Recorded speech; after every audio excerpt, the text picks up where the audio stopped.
Hello. Salam alaikum. Thank you very much for that warm welcome. It's absolutely wonderful to be here. I have rarely seen an event which expresses such a sense of optimism, unity and diversity, diversity and unity, as this wonderful event here. Coming into the centre and seeing this wonderful mix of people attending a video game, cartoon exhibition, as well as all of you here with all of your families at the GPU event, almost in one building, shows everything that is best about modern Britain. Diverse, tolerant, mixed but cohesive. And this is really needed. That message of solidarity, of hope, of optimism is desperately needed now, at a time when so many people are so worried about their jobs. Are they going to keep the roof over their heads? Are they going to give their family a holiday this year, which they'd hoped?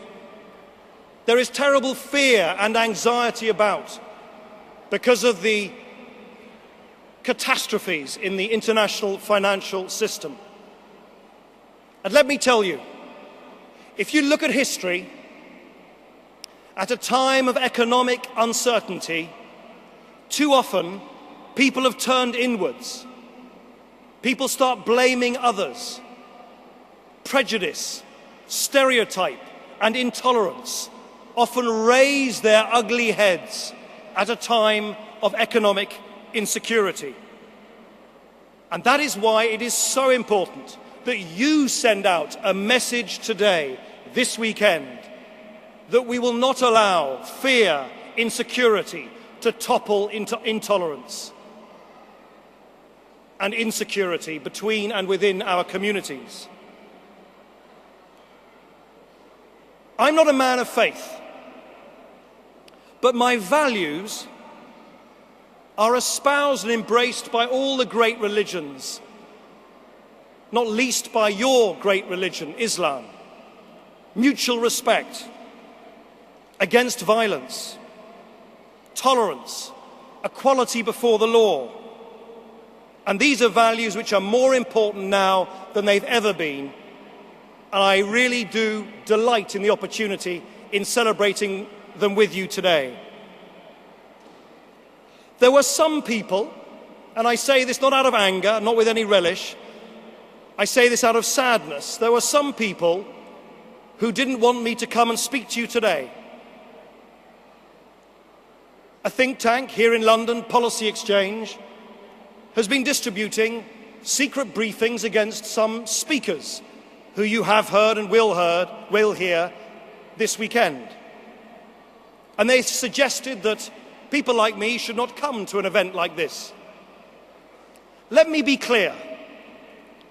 Of course I don't agree with everything that is said on this stage. Of course I don't agree with the views and opinions of every speaker at this event.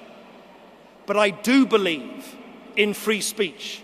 I do believe in an open society where disagreements are aired and expressed, not ignored and suppressed. The best way to undermine a liberal society is to undermine the freedom of expression which we all enjoy, and I will never, ever do that.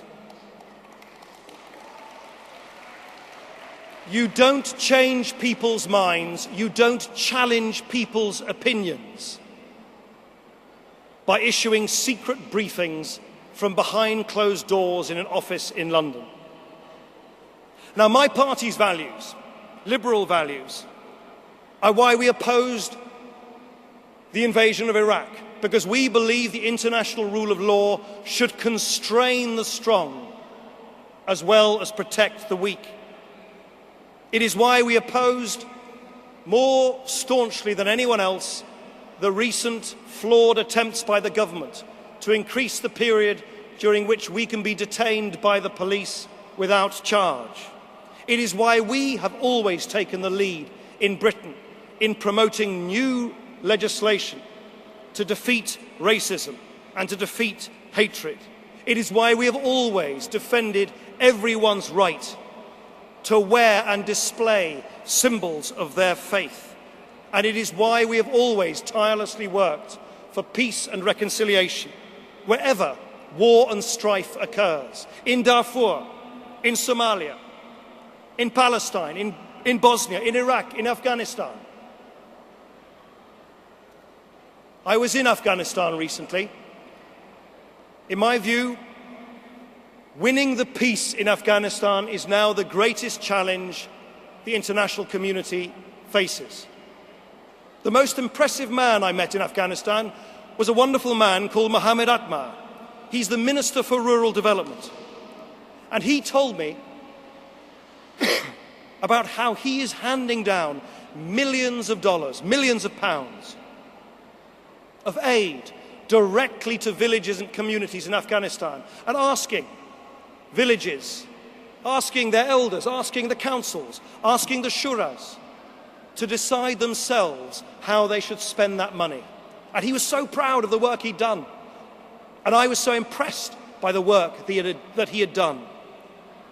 Of course, what he's doing is not the only answer. You also need the rule of law. You also need security. But it seemed to me that he was doing something which is a lesson for all of us.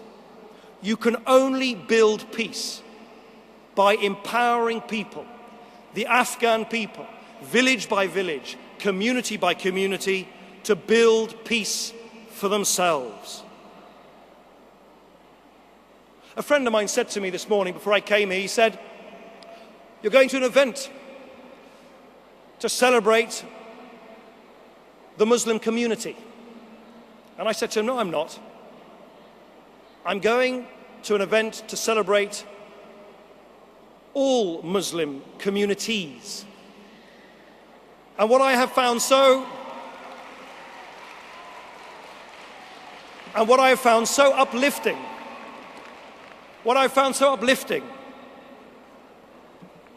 is to see the sheer diversity and breadth of everyone here.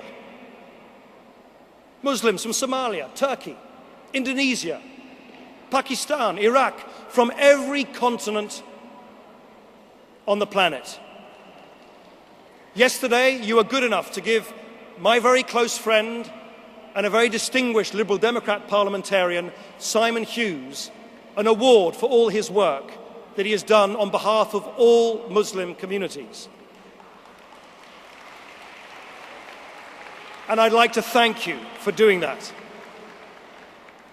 So I come here, as Simon did yesterday, with a strong message of support from myself and from my party to all of you, a message for peace, for tolerance, for equality before the law, and for mutual respect, so we all together can build the free, liberal Britain we all want to see. Thank you very, very much indeed.